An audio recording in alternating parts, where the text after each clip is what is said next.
Hi everyone. I've had a ridiculously emotional day. Ah, man. Like, I was really, really hoping the high I felt yesterday, like the happiness and the joy and the it's beginning to look a lot like Christmas everywhere you go was going to last. And but that's life, right? That's quite literally what Frank Sinatra said. I don't know if he was doing a cover. I think it's his song. That's life. One day you're up, the next you're down. That's not exactly what he said. I'm just paraphrasing. Also, as I said, the opening statements will usually involve my hair. I like that there's, thickness. I worry about like the thinner strands for some of them. That's not one of them entirely, but yeah, there's some thin strands. So it's very interesting. So why am I in my feels? It tends to happen when you've gone through a very heavy therapy session. And yesterday was quite heavy. I did break down and cry when I spoke with my therapist. Because on the one hand, it's very validating to hear that it's not all in your head. And then on the other hand, it's also difficult for a woman, especially, to admit that some of the people who are supposed to care for you after you came to them when you were harmed are some of the people who harmed you further. I remember I went to a church, trigger warning. I went to a church in Nairobi. Yeah, this is really tough to talk about today. After someone had groomed me for a year and then made a sexual advance, and then I uh, I met this lady and I planned for free counseling sessions with her. And because the church offered those services. Now there's another church I wish I had gone to instead, but like I went to this one, it was close to home. It was a very difficult time for me because I struggled to leave the house and and especially to just be alone in public surrounded by men because I just thought like every man had it out for me. And so and I'm feeling like that tonight, just very badly triggered by a very difficult conversation where I was advocating for myself, and I just left that conversation feeling like I wasn't seen or understood at all. Um,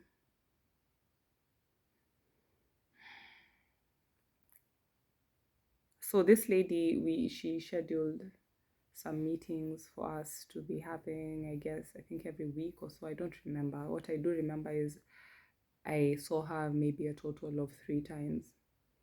Why? Because the first time she listened, and then the second time, or the, I mean, at least this is the thing that I remember.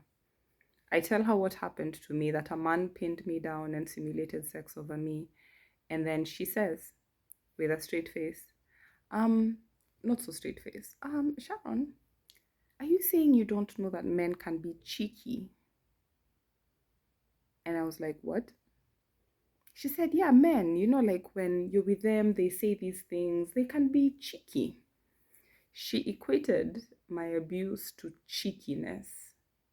A thing I hear people say, boys will be boys. A thing I hear people say, men can't be trusted. Men are like this, but I'm a man.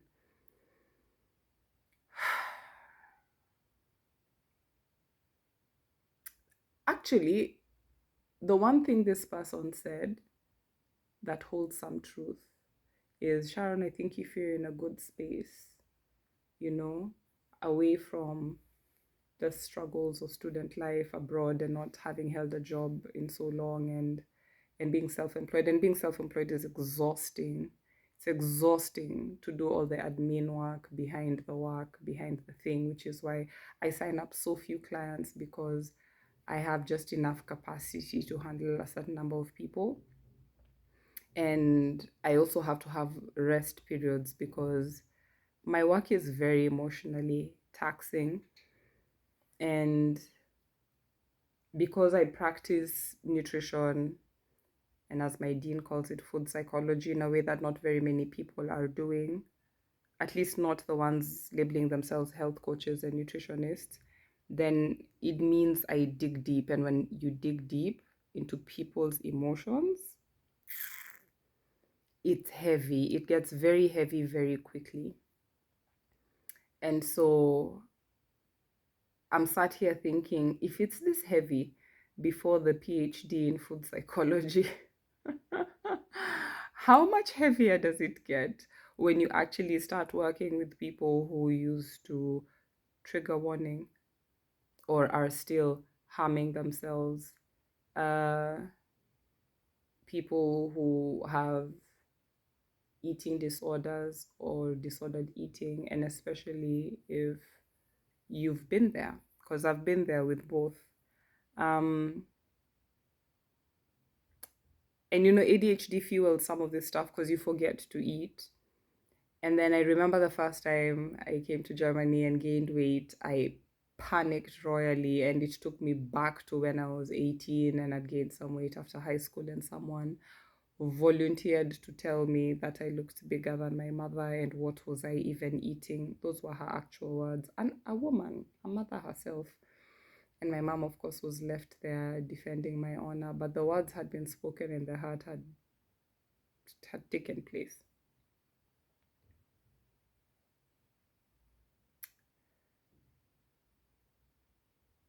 I don't know if you've heard of kintsugi, the Japanese art of repair. Like, you have a jar, it breaks, and then you put the pieces back together and you seal them, not using ordinary glue, but with like gold or some precious shimmering metal like gold. Yeah. I don't know if they use silver, but I know I've seen the bowls using gold, that have lined them. So where the cracks were, you see this lining of gold, and it's incredibly beautiful.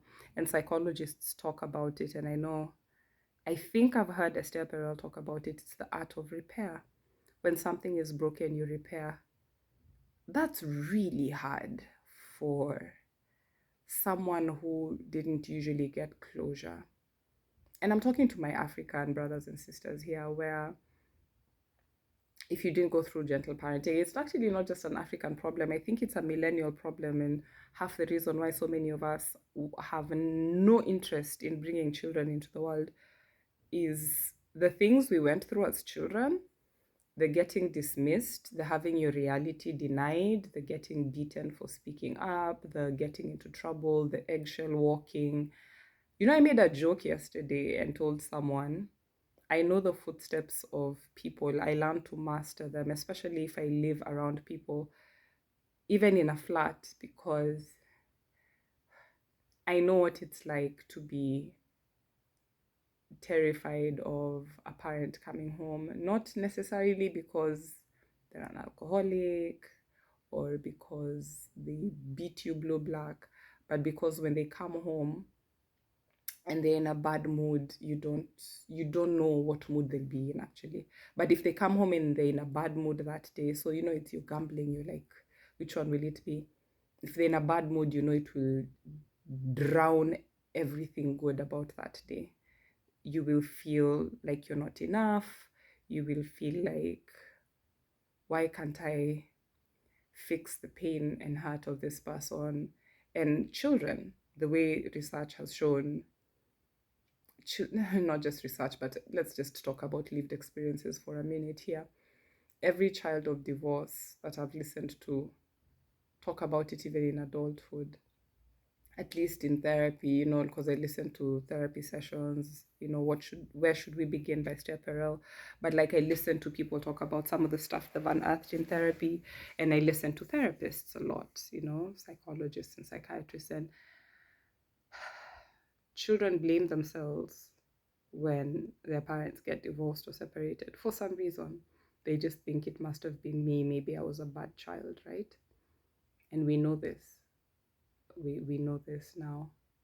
And yet, we also know that staying, if you're fighting and bickering, harms the child anyway. because kids are very intuitive, they just know things. And I'm one of those kids. I was one of those kids who just could sense when something was off. And I listened to Trevor Noah's interview on Diary of a CEO, and it was chilling. I listened to it twice. That thing was like 2.5 hours long. And why did I listen to? Because I could hear myself, like I could hear my life. My mom has never been shot in the face. My I've not I've not lived through apartheid or any serious civil war. We had the post-election violence, but in all honesty, it wasn't bad for me. Where I was, I knew I was unsafe if I went outside and beyond a certain place, but we could afford food. Not too far from where we lived, people could not leave without dealing with police brutality, getting beaten up, getting people's homes were burnt down. I went to volunteer where homes had been burnt down by neighbors, like because you belonged to the wrong tribe. Wrong tribe being used very loosely here, by the way. Don't come for me. Uh, when you're not used to the art of repair, and in Kintsugi, basically the teaching is repair makes something, it salvages something that was already important, but it makes it more beautiful. And you'll notice that after you've had your first fight with a lover or a friend, it either strengthens you or it's the crack that begins the end. And if there's anything you should have learned by now from the experience of my past relationship or relationships, whether it's the complicated one with family or the one with my ex-partner, it's always death by a thousand paper cuts. And it seems that the women in my life, they all knew, like the ones who were close to me at the time, they just all knew it was coming apart, and I didn't see it because I was trying so hard to save this relationship. And but again, the irony is, if you ask the other party, they'll probably tell you she stopped trying. And did I stop trying? At some point, yes. Men, if you're still here, by the time a woman is leaving, count back 6 to 12 months and ask yourself what happened then. Because usually there was this huge crack, like it's small crack, small crack, small crack. And then there's this huge crack, and then she's like, I'm done. I remember when that crack happened. I'm not even ready to share all of it, but I remember the day I found myself feeling like I'd felt as a child, incredibly unsafe emotionally, and I told myself, this is, I'm not staying here. I'm not staying with this person. And then the confirmation came when the individual seemed to be malicious. This is my side of the story. I could be lying. And so, yeah, they would have to defend themselves and say, because I believe in listening to both sides of the story. So the way I felt was completely emotionally unsafe, essentially with someone who I couldn't be my honest self around. And also, it was just when you don't feel seen and heard. A slight interruption there, but, and I've lost my train of thought because I have ADHD, but this is the thing. Emotional safety is chronically underestimated in relationships. Very many men that I've spoken with, and I've spoken to way too many men about this, whose wives, girlfriends, fiancés have left and even decided to return a wedding ring or an engagement ring. Like literally, she wants nothing to do with you. Many of them are shook when it happens and they didn't see it coming. They feel blindsided. I remember one asking me, like, after I had changed my ways, why is she leaving now? And I told her, you see, the first time you betrayed her, she kept a record. She may have forgiven, like, oh, but that's not forgiving. I'm like, "Da, da, da, da." There's a difference between forgiving and forgetting. Because if you forget, then you don't learn the lesson. So, and I like to give this example. If you loan someone money and you have a very hard time getting the money back or getting it back on time, you know what would be a wise thing to do? Either don't ever give them money again, A. B, give them only the amount of a gift and then stop it there and inform them using actual words that based off of what happened last time and where it got me, I'd really, for the sake of preserving this friendship, would not like to mix money and friendship or business or whatever. And as a result, I will only be giving you this as a gift, and I don't expect you to pay it back. But like, we can't let money change hands between us again or anymore. Then, or three, no, there's no three. But basically, you could go about it whichever way you want to. But those are some of the ways you can deal with it. But this is what I tell people: believe people when they show you who they are, right? So if and listen to people, guys. Like let's really listen to people, and then also listen to your body. And women, we've been made to feel like we are crazy. We were literally labeled as hysterical. You know, in ancient medicinal times, we were burnt at the stake for being too beautiful or too smart, because surely it had to be witchcraft if a woman was smart, right? You've heard of the witch trials. Please read up on them. Disturbing stuff. Not surprising though, because those of us who are smart, book smart, and other smart, but smart in a way that for an insecure person, you're a threat. So those of us who are that kind of smart, we we make people uncomfortable, and especially people who only know competition, not collaboration, only know competition and not referral, so as to build networks and social capital. For people who don't see us as human, they see us as property or less than because we're women. And that can be both men and women, shockingly, because some of the people who really, really, really, really gatekeep patriarchy are not just men, it's also women. It's also the women who say things like, but a woman should, but why are you not stepping into your feminine energy? And I'm like, what the heck is feminine energy? Like, I keep hearing people talk about that, by the way, and it riles me up because I'm like, what is feminine energy?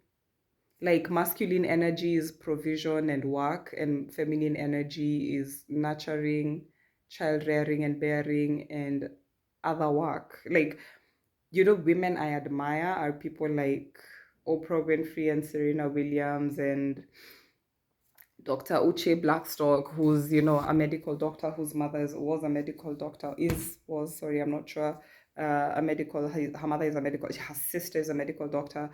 Dr. Posa Swani is a medical doctor. Dr. Naima Omondi is a medical doctor. Dr. Beryl Monda is a medical doctor. Let's start with the PhDs. I mean, like Dr. Raquel Martin, and my professors on my campus. And I'm mentioning specifically Black women who I actually happen to know some of them. And Rhoda Nyamongo is soon to be Dr. Rhoda Nyamongo, and because she's working on her PhD, and Rufo is working on her PhD, and she's just winding up. Like, so for me, it's women do. So when people say like step into your feminine energy, I'm like, fam, I'm not the woman for you. Then I remember someone actually telling me that I exude masculine energy, and this is someone who's attracted to women who also has masculine energy. And I thought, is it really masculine energy? Or actually, this is what I meant. I didn't mean to say that they also have masculine energy. I meant they're tomboyish, like me. And see the association boy. If you like to climb trees, those are things that boys do. If you like the color blue, if you like dark gray curtains and not, I don't know, peach. If you like, this is my mother's fault. I typically did not like white sheets, but then I also like to see like germs. The other one is a nice silky, it's not a fitted sheet, but it's stretchy, and I got it from Malindi, so I have it on my bed for sentimental value.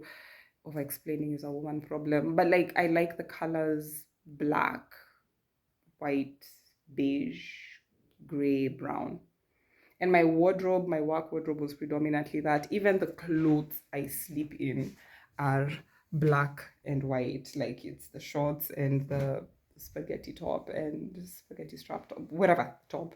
And so when I hear women go like, oh, but what about the most orange thing in my house is a book, actually books, and something I got as a gift where I store my coins. But that's my color scheme.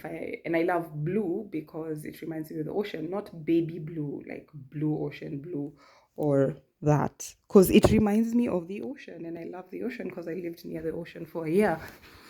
And in fact, when I got COVID and I was sick, I was worried that, oh gosh, if I die, I've never lived near the ocean, which is why I took my savings and left the capital city and went to Malindi and had an incredibly interesting time of self-discovery there.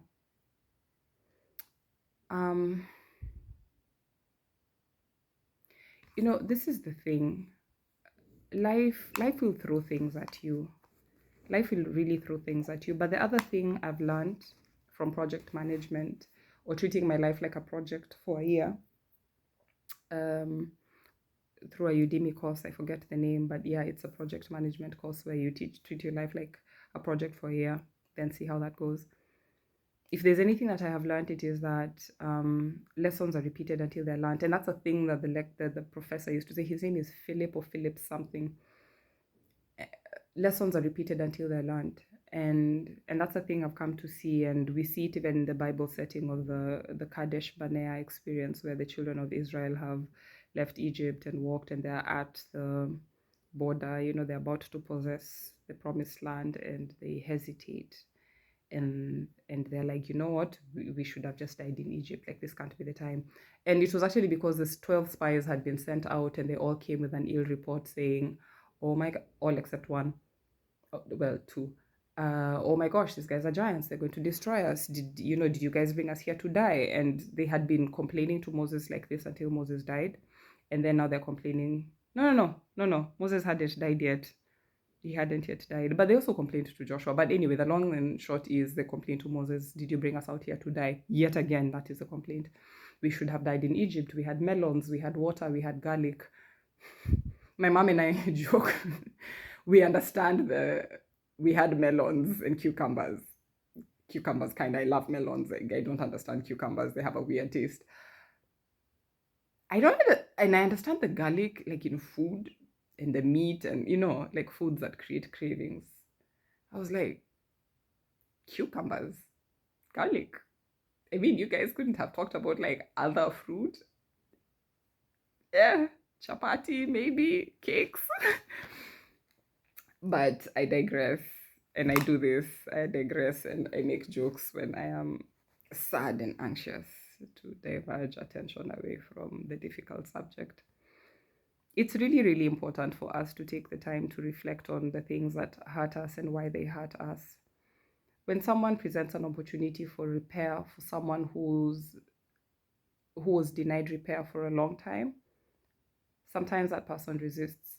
The one who's been hurt, or the one who's hurting, or the one who went through, childhood trauma or some form of PTSD from a relationship or something like that. And here's how it shows up very tragically, even in real life. I remember learning this. I've met, trigger warning, starving children, and it's one of the most heartbreaking things to see. When a child has been starving for a while, they lose hope to a point where even when you offer them food, and we usually give them, we call them RUTS, ready to use, ready to use therapeutic foods. Yeah, RTUF. Yeah, just figure it out. And there's one we used to use in Kenya when I was training, still doing my internship. We called it plum peanut. Why? It was actually literally like peanut butter that was super enriched with like glucose and all these sweet stuff and like and milk powder and all that stuff to make this child get as much as they could from one little bite. So, and they would refuse. They'd given up. They were like, don't toy with me. I'm ready to die now. I've suffered enough. And it's heartbreaking to watch, but the mother has to coax them and sometimes put them at the breast. And of course, if a child is starving or baby is starving, so is the mother or was the mother. And stress is one of the factors that causes milk to run out. So in her state of stress, milk supply has been either completely eliminated, or sometimes it comes back if circumstances are ambient. But like, so you're putting this child on the breast and you're telling them like, this is breastfeeding is not a thing that a baby does just for food. Sometimes they do it for psychological, to calm them. And then at some point it's, you will try everything, including putting that plumpy nut on the nipple. Like, the things I have seen that make it difficult for me to I've seen some things that make it difficult for me to sometimes have hope in humanity. But of course I have hope in humanity. I work with people. But there are things that you see and you're like, Jesus, just come and take us home. Like, we've had enough. At this point, just come, wind this up. I don't care if I go to heaven or hell. Just take the suffering people of this earth home. Take the women and children first, and then take everyone else, because it's enough. And I was going to say, and the Muslims next, because Muslims have gone through some things in this world as well, especially after 9/11. Before that, but especially after 9/11. It's been a tough day. It's been a tough day, because I've been asking myself so many questions. I've been asking myself whether I want to stay in Germany in January, whether staying here is burning through another month of rent, or whether I should just stick it out. And then I was given this beautiful speech by a friend about consistency, and it struck home. And then I picked another call and everything just went. And that's life for you. And one of the things I'm learning to do is set boundaries and protect my energy. But after years and years of not doing that, it doesn't come naturally to me, especially because when someone is opening up and they're speaking, even when they're draining you, when your profession involves listening to people without judgment and letting them speak their truth or how they perceive the world, it's very difficult to cut someone off when they're going on a tirade because they're upset. This was supposed to be a chill Saturday. I was supposed to be like in bed with a TV series and then a good read linked to my thesis, which is refusing to move. It's literally like I am mentally constipated. and it feels like nothing is working. Like, there is no substance. Well, I should probably try Adderall. I forgot to mention that to my therapist. But I'm at a point where I'm like, you know what? I think I'm ready to try medication if it means I just have a normal life that isn't so miserable and so exhausting. But also, how much of this is this, and how much of it is the winter blues, and how much of it is homesickness, how much of it is anxiety about money, how much of it is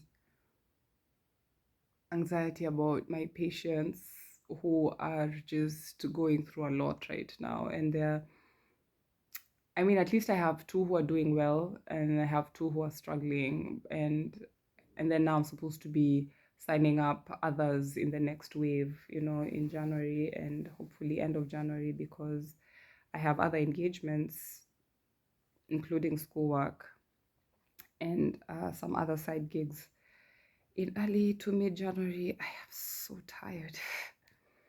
And ironically, I'm like tired in my soul.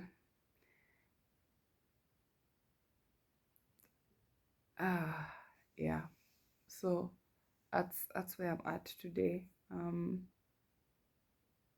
So since I didn't post the other video, I'm going to post that, and then I'll post this. It's fine. They'll follow each other, and I'm guessing then one will get more traction than the other, especially because this one is only like 30 minutes long. Keep trying.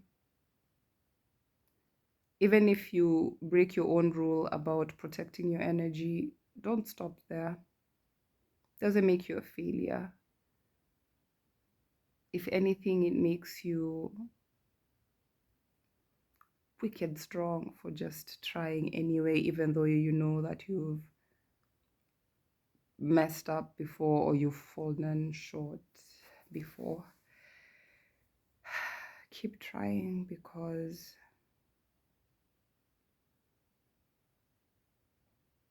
what's the alternative? I don't want to stop trying, and some of the people who inspire me the most are my kids and other people who struggle with depression who are still with us. Have no judgment at all for those who choose to tap out, because I've been there. Which is why every time I hear people say, "Oh, but it is so selfish to unalive yourself," I'm like, you don't know. You don't know how lonely it gets. You don't know what it's like to feel like, is it worth it? It doesn't make you selfish. It just means you're struggling. And I can't, one of the things we should be saying to people is, I can't imagine how hard it must be for you to have, gotten to this place. That's what you should be saying at the wake or funeral, and then just being there for others who have been left behind completely devastated by this. How did I wind up here? It's winter, and I'm hearing more and more people, reaching out saying, I'm done trying. And I tell them, it's the winter blues. It's the winter ghost speaking, like, just hang in there. Here's the SOS, let's check in on each other. Do you have someone who you can check in with? Is there someone you can stay with during the festive season to help you through this period and stuff like that? I have made a decision to choose what's best for Sharon going forward. Even when I piss people off, and I have pissed enough people off these past few months, this whole year, by choosing myself. And that's okay. You know why? Because I have to wake up and deal with me every day. So I can forgive myself for their disappointment if there's anything to forgive, because it does suck when you make plans with someone and you change them because your social anxiety has kicked in. I've heard people say things ranging from, it's all in your head, but my house is only 10 minutes away. And if you don't have social anxiety, imagine you will just not understand.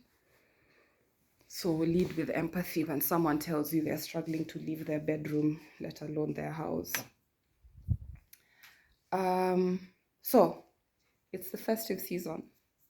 We tend to like being altruistic at this time of year. I mean, even the ads from capitalist